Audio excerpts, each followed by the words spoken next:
नमस्कार दोस्तों, आपका हमारे चैनल पर फिर से स्वागत है। और आज की हमारी कहानी है राजकुमार और एक सांप की। तो शुरू करते हैं। और जिन लोगों ने चैनल को सब्सक्राइब नहीं किया है तो प्लीज़ सब्सक्राइब कर लेना और वीडियो को लाइक कर देना।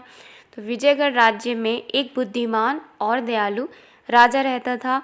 वहाँ के लोग बहुत खुश थे, लेकिन राजा खुद दुखी थे और चिंतित थे, क्योंकि एक शैतानी सांप ने राजा के बेटे के शरीर में प्रवेश किया था।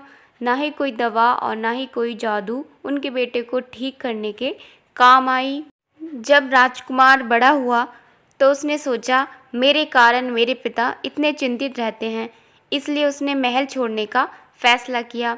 राजकुमार महल छोड़कर चले आए एक दूसरे राज्य में। सामान्य भोजन के लिए वे एक मंदिर में आए और वहाँ रहना शुरू कर दिया। उस राज्य का राजा बहुत निष्ठुर था, लेकिन उनकी एक दयालु और सुंदर बेटी थी। राजा अपनी बेटी से दुखी था। वे लड़की हमेशा अपने पिता की मेहनत की खिल्ली उड़ाया करती थी। राजा ने सोचा, यह लड़की हमेशा मेरी मेहनत के कम होने की बात करती है।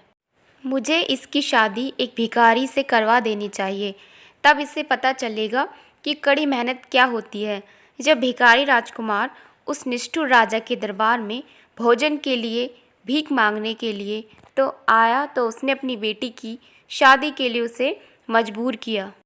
राजा ने अपनी बेटी की शादी उस भिखारी राजकुमार के साथ करवा दी। उन दोनों के विवाह जीवन की शुरुआत के लिए वे मंदिर की ओर जा रहे थे। मंदिर में आने के बाद राजकुमारी खाने की तलाश में इधर उधर चली गई, जबकि वह भिखारी सोने चला गया। जब राजकुमारी वापस आई तब उसने अपने पति के मुंह पर एक सांप को देखकर चौंक गई। पास के एक पर्वत पर एक और सांप बैठा हुआ था। वह दोनों सांप आपस में बातें कर रहे थे।